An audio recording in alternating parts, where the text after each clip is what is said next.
The end of the British model, why the empire's economy failed. The UK's economy is not suffering from a temporary recession, it's experiencing the final, agonizing death of a failed empire model. We're talking about a structural rot, far deeper than Brexit or austerity. We expose the four fatal flaws that guarantee Britain's permanent decline. The modern UK economy is a system in terminal decline, suffering from the lingering structural flaws of an antiquated economic model designed for an empire that no longer exists. The current turmoil, persistent inflation, stagnant wages, and fiscal chaos is the consequence of four interwoven, decades-long domestic failures, making Brexit a mere scapegoat for a much deeper collapse.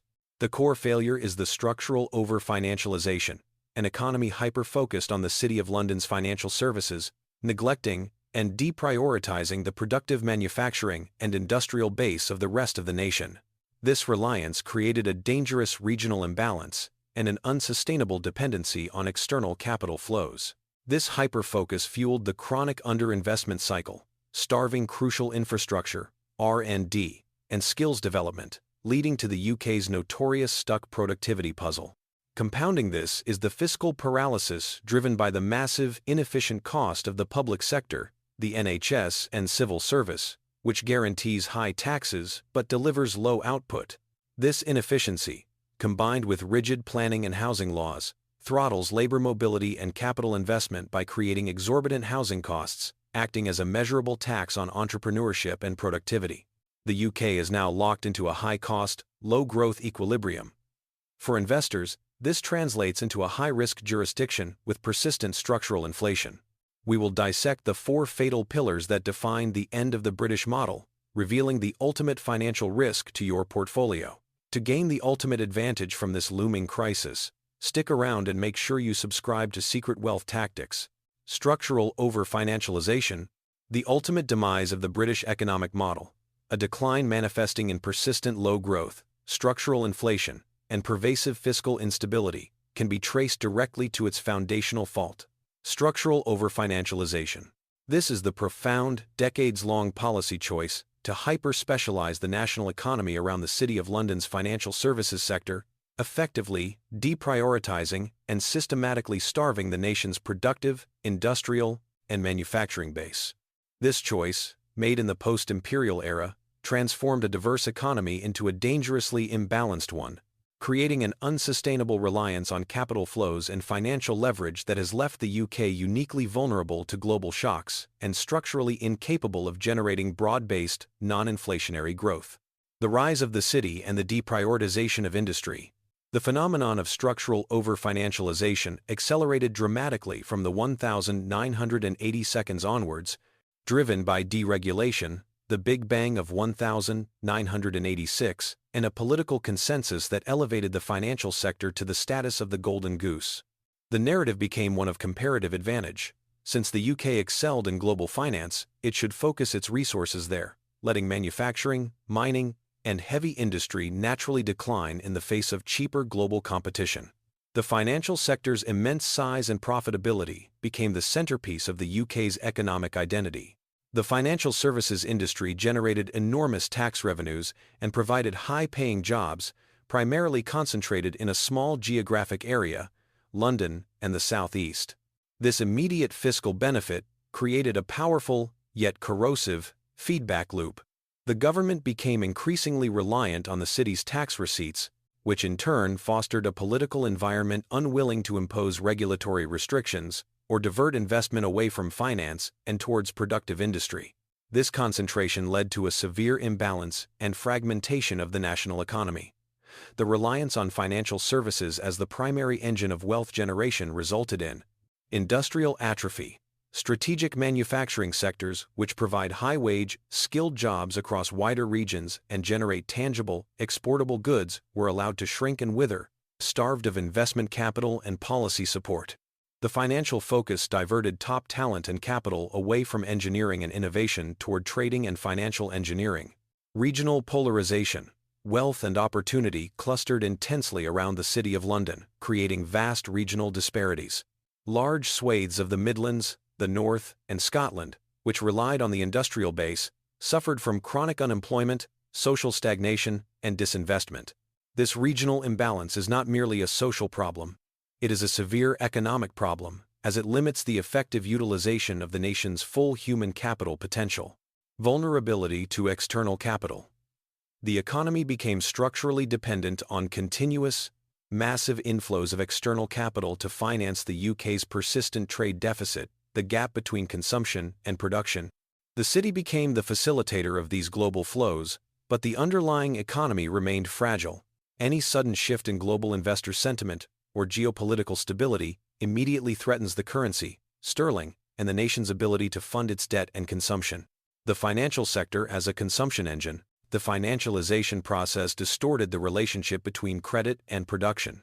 Instead of primarily allocating capital to long-term productive investments, factories, R&D infrastructure, the city increasingly focused on generating returns through complex trading, securitization, and, crucially, facilitating domestic consumption and housing leverage.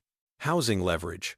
Financialization poured massive liquidity into the housing market, turning property into the primary mechanism for wealth accumulation and household leverage. Banks, fueled by cheap credit, facilitated soaring mortgage debt, which created a permanent inflation in housing prices.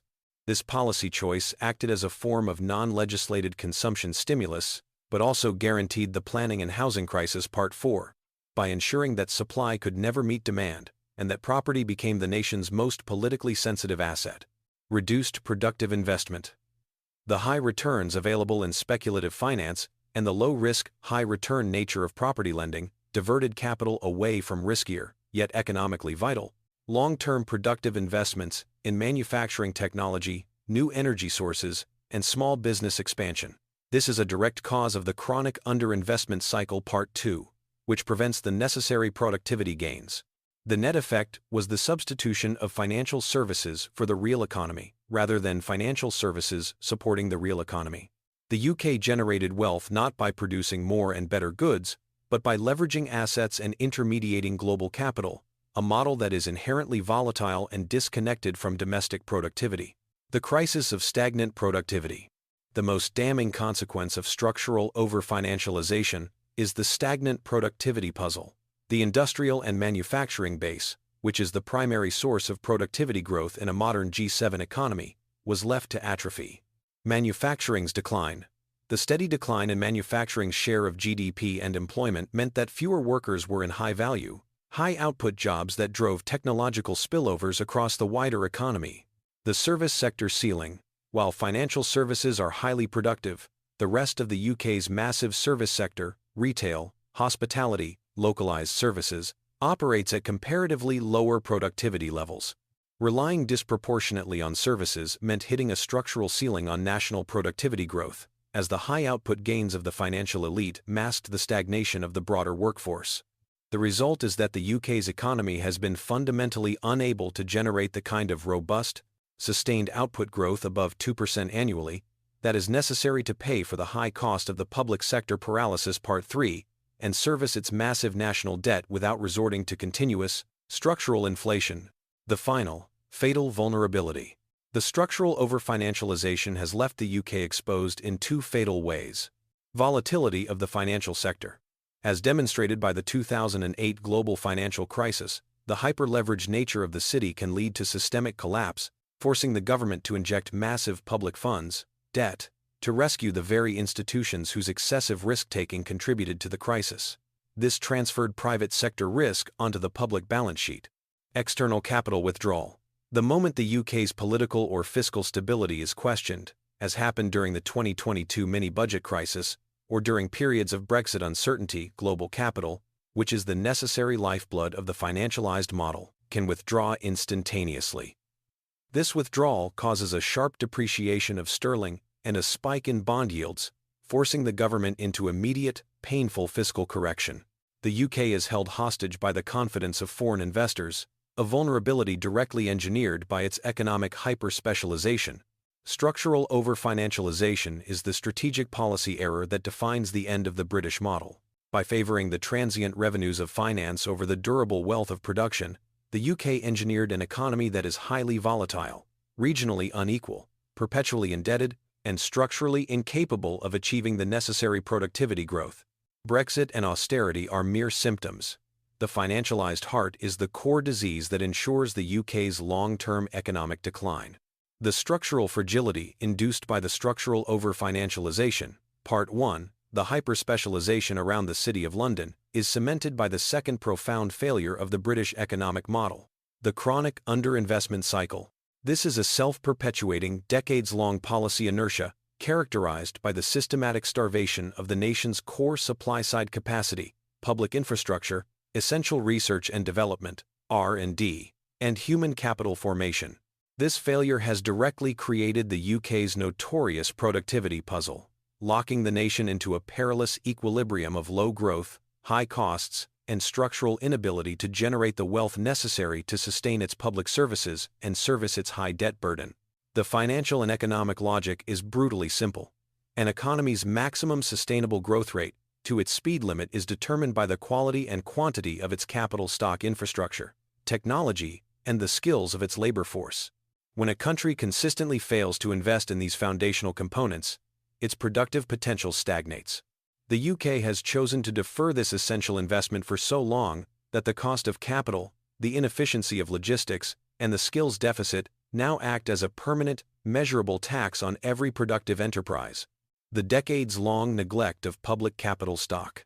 The most visible and damaging symptom of the chronic underinvestment cycle is the decay and insufficiency of the UK's public infrastructure. Compared to its major G7 peers, Germany, France, US, the UK consistently allocates a lower percentage of its GDP to public capital expenditure. This is a deliberate policy choice, often justified by short-term fiscal goals but carrying catastrophic long-term economic consequences. Transport bottlenecks and frictional costs. Decades of underfunding and political indecision have resulted in an aging, congested, and unreliable national transport network. Chronic bottlenecks on major road arteries, outdated rail signaling systems, and capacity constraints at key ports translate directly into higher logistics costs and slower supply chains for businesses. For every hour lost to traffic or rail delay, there is a corresponding, measurable loss of productive output. This infrastructural decay acts as a friction tax on trade, directly reducing the competitiveness of UK goods and services, both domestically and internationally. Energy insecurity and grid deficit. The UK's failure to strategically invest in a resilient, modernized energy grid has left the economy acutely vulnerable to global price volatility. While the political decision to prioritize finance over industry reduced the manufacturing sector's direct energy consumption, the lack of investment in stable domestic generation, nuclear, and the slow build-out of necessary transmission infrastructure for renewables means the UK imports volatility. The inability to rapidly secure permits and funding for new transmission lines and storage capacity, partly due to the planning and housing crisis Part 4, guarantees that industrial energy costs remain structurally high, directly inhibiting any attempt to revive regional manufacturing. Digital infrastructure lag. Despite its reputation for high-tech financial services, the UK lags behind many European countries in the rollout of essential fiber to the premises FTTP broadband and critical digital infrastructure. This deficit cripples productivity gains in the service sector outside of London, slows the adoption of efficient remote working models, and hinders the integration of advanced data analytics and IoT technologies necessary for a competitive future economy. Starving research, development, and innovation. Complementing the decay of physical infrastructure is the chronic strategic underfunding of research and development, R&D, and innovation capacity. The UK possesses a world-class academic base, boasting some of the globe's leading universities, yet it suffers from a systemic weakness in translating this fundamental research into commercial, scaled-up industrial output, a phenomenon known as the Valley of Death. Low total R&D spending. Despite political targets, total R&D expenditure, public plus private, as a percentage of GDP remains below the G7 average. This funding gap is particularly acute in applied research and scaling capital, the investment required to move a proven prototype into mass production. The IP migration phenomenon.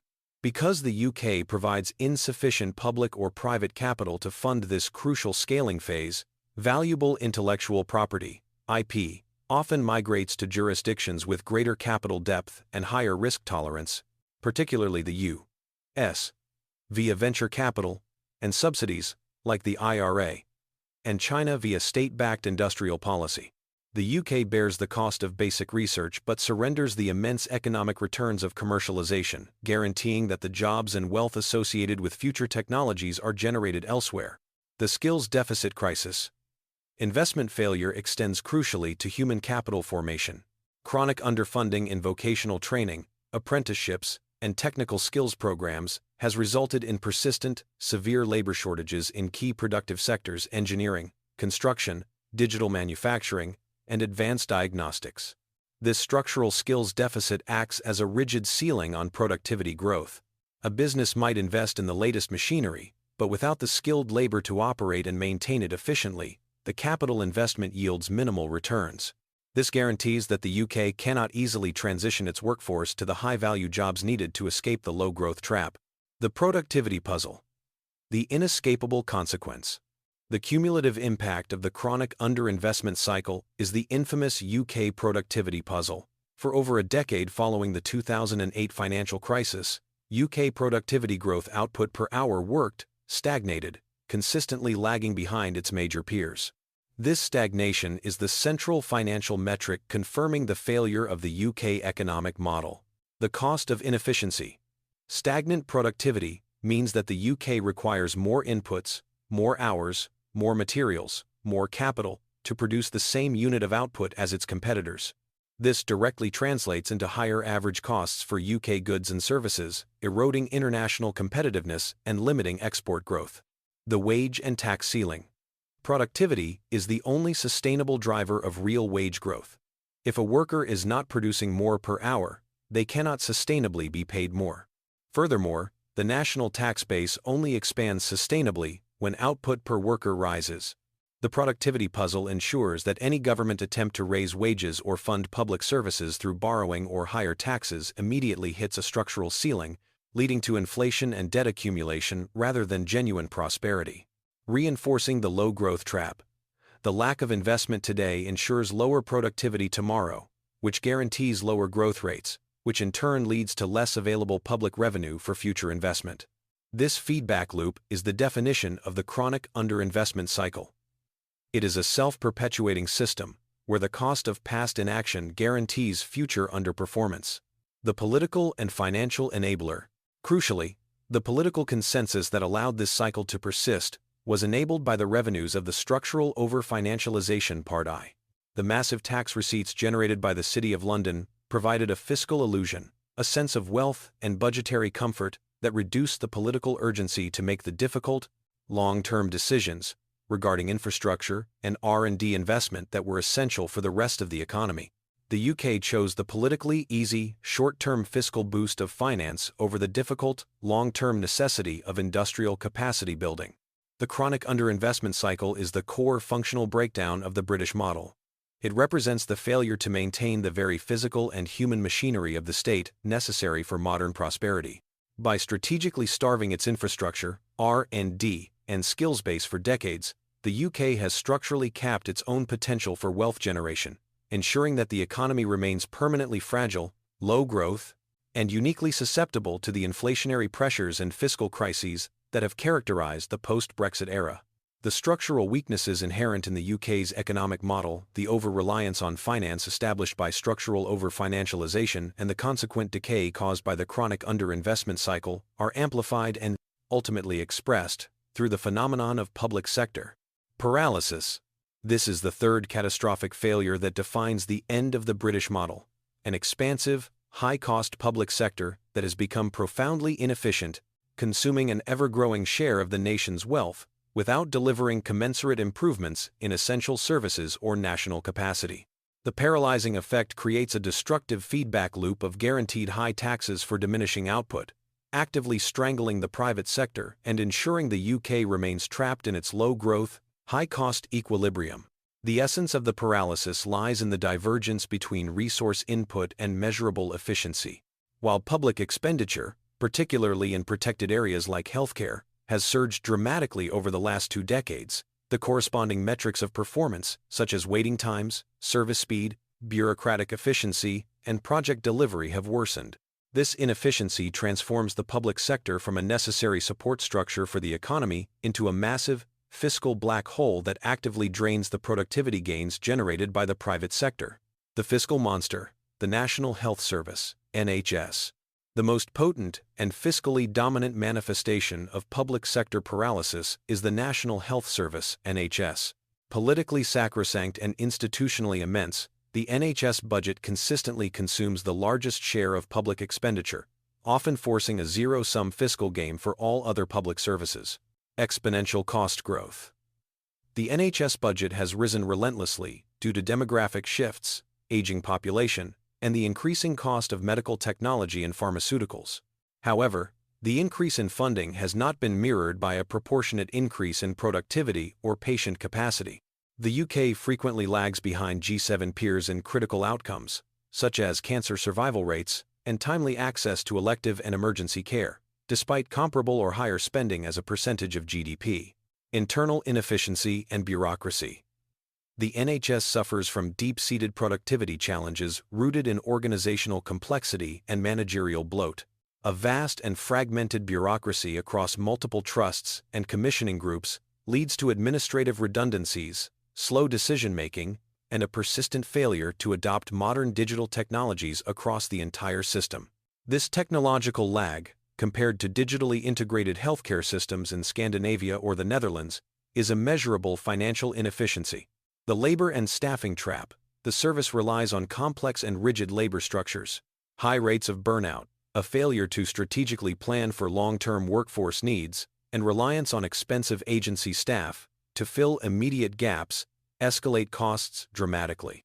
Furthermore, the political pressure to maintain universal free access, combined with limited capacity, creates a perpetual crisis atmosphere that is fiscally unsustainable, ensuring the NHS remains a guaranteed source of escalating mandatory expenditure that cannot be realistically contained.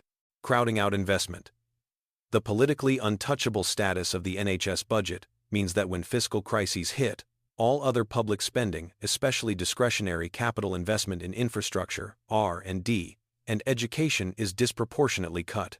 The rising cost of maintaining a poorly performing health service actively starves the very long-term productive investments, Part 2, necessary to generate the future wealth required to pay for the NHS itself. Civil service drag and regulatory inertia. Beyond healthcare, the broader civil service and the apparatus of central and local government contribute to the paralysis through pervasive inefficiency and regulatory drag, imposing a significant, non-monetary cost on the private sector. Administrative bloat and low output. While the overall size of the public sector workforce has fluctuated, the administrative layers have often grown, creating bureaucratic inertia. The focus often remains on process adherence, input, rather than efficient outcome delivery output. This slows decision-making, complicates policy implementation, and delays critical public works. Regulatory friction. The civil service's role in enforcing complex and often overlapping regulations creates significant friction for businesses. Delays in obtaining essential permits, the complex labyrinth of local planning approvals, linking directly to Part 4, and the slow adaptation of policy to rapid technological changes all serve to raise the effective cost of doing business in the UK, eroding competitiveness.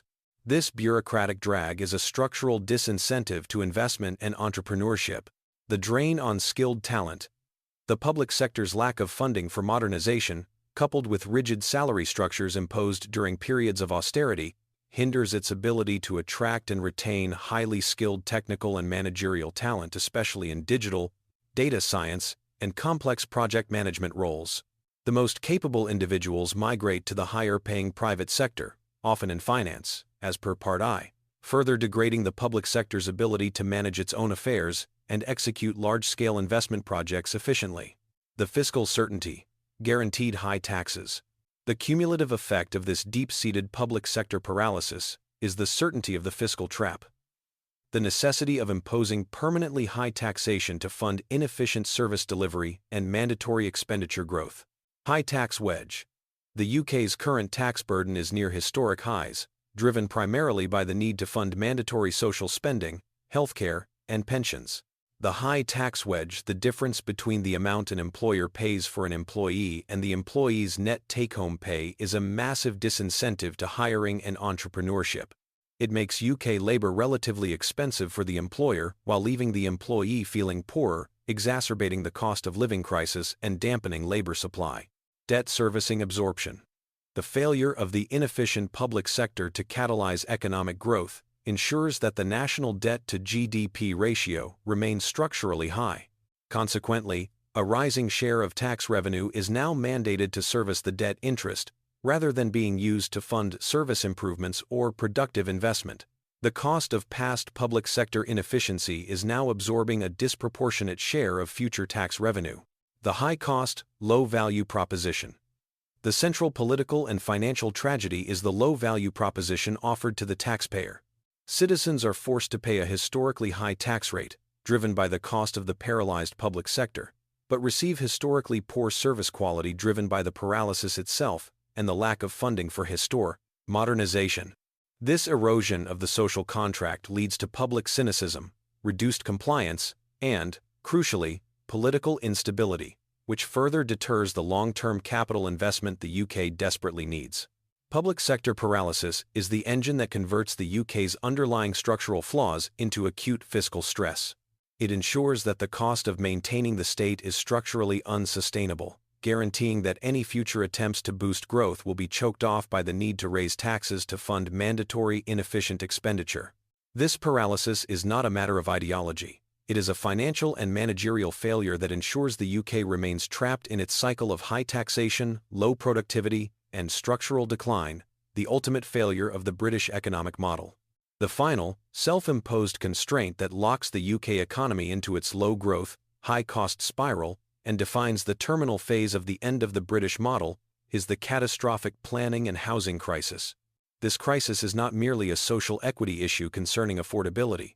It is a profound structural impediment to national economic dynamism, productivity, and investment, acting as a massive, invisible tax on entrepreneurship and efficient human capital allocation. By systematically throttling the supply of new housing, commercial space, and essential energy infrastructure through rigid, fragmented, and politically sensitive planning laws, the UK economy has crippled its ability to adapt and grow. The rigidity of the UK's planning system is the single most important domestic policy factor preventing the economy from achieving higher, non-inflationary rates of growth. It is a politically convenient choice that prioritizes the inflated asset values of incumbent homeowners and the localized amenity concerns of local residents over the national economic imperative of supply-side expansion and labor. Market efficiency. The great housing supply throttle. The most obvious and financially devastating consequence of the planning paralysis is the severe, sustained suppression of housing supply. For several decades, the construction of new homes has fallen dramatically and chronically short of the demographic, household, and labor market demand. This structural housing deficit, concentrated in the most economically productive regions, is the wellspring of the crisis. Soaring costs and consumption drain.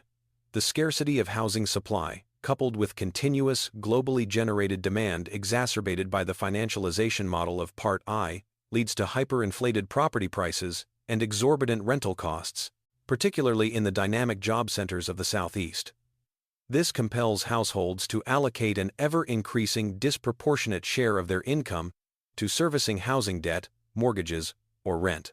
This massive consumption drain starves other sectors of the economy, reducing disposable income for retail, leisure, and discretionary spending, and diverts national capital away from productive investment and towards speculative property holding, immobility, and human capital misallocation. The exorbitant cost and difficulty of securing housing create a devastating barrier to labor mobility. Workers, especially younger, lower-paid, and key public sector employees, like nurses and teachers, are structurally prevented from moving from areas of low opportunity or high unemployment to economically dynamic regions where their skills are desperately needed. This leads to a persistent, inefficient misallocation of human capital, leaving productive capacity stranded in economically stagnant regions while the engines of growth face chronic labor shortages. This immobility is a direct measurable cause of the UK's low national productivity. Part 2. Stifling entrepreneurship and business growth. High land and property costs translate directly into elevated operating costs for businesses. Startups and small businesses struggle to attract and retain talent because the cost of living makes competitive salaries financially unviable. Furthermore, The difficulty and expense of securing planning permission for commercial expansions, labs, or light industrial units acts as a potent disincentive to scale up operations and invest in new production facilities. The planning system is effectively throttling the creation of the very jobs and companies the economy desperately needs. Infrastructure and energy paralysis. The project veto. The rigidity of the planning system extends its chokehold beyond housing to critical infrastructure and energy projects, making the economic climate profoundly unattractive for necessary large-scale capital investment, a factor that reinforces the chronic underinvestment cycle. Part 2. Delay and cost overruns. Major national projects, whether new rail lines, airport expansions, water reservoirs, or large-scale data centers, are routinely subjected to years of judicial review, local political opposition, and fragmented planning inquiries. This systemic delay adds astronomical cost overruns and creates immense regulatory uncertainty, deterring both domestic and international investors. The difficulty of obtaining planning approval often makes UK infrastructure projects globally uncompetitive in terms of cost and speed of delivery. Energy and supply chain insecurity. The inability to rapidly approve the necessary infrastructure for the energy transition is a critical security and economic weakness. While the UK has world-leading offshore wind potential, securing planning for the onshore transmission lines, substations, and grid upgrades necessary to connect this power is agonizingly slow. This bureaucratic inertia delays the deployment of cheap, stable, domestic energy, forcing continued reliance on volatile imported fossil fuels. This failure to secure vital energy supply drives structural high costs for the industrial and manufacturing base, making it impossible for the UK to compete globally. The political and regulatory trap. The planning and housing crisis is not an accident of nature. It is maintained by a powerful regulatory and political trap that resists rational economic reform. The incumbent homeowner veto. Incumbent homeowners constitute a massive, politically active voting bloc that benefits directly from housing scarcity and asset inflation. Any political party proposing reforms that could significantly increase supply and stabilize or moderate house price growth faces ferocious electoral punishment. This political capture ensures that policy prioritizes the maintenance of asset bubble over national economic efficiency. Fragmented, localized veto power. The system grants significant, often final, veto power to highly localized planning authorities and interest groups over projects of national significance. This decentralization of obstruction guarantees that localized amenity concerns and short-term political gains supersede the urgent need for national economic growth, affordable housing, and essential energy resilience. The NIMBY phenomenon is economically irrational on a national scale, yet politically dominant at the local level. Bureaucratic complexity and legal friction. Planning law has become an extremely complex, layered edifice of local plans, national policy frameworks, environmental regulations, and legal precedents. This complexity slows the entire process down, absorbs vast resources in compliance and litigation, and acts as a barrier to entry for smaller developers, thus concentrating power and profits among large, established players who can manage the regulatory risk. This bureaucratic inertia is a hallmark of the public sector paralysis. Part 3.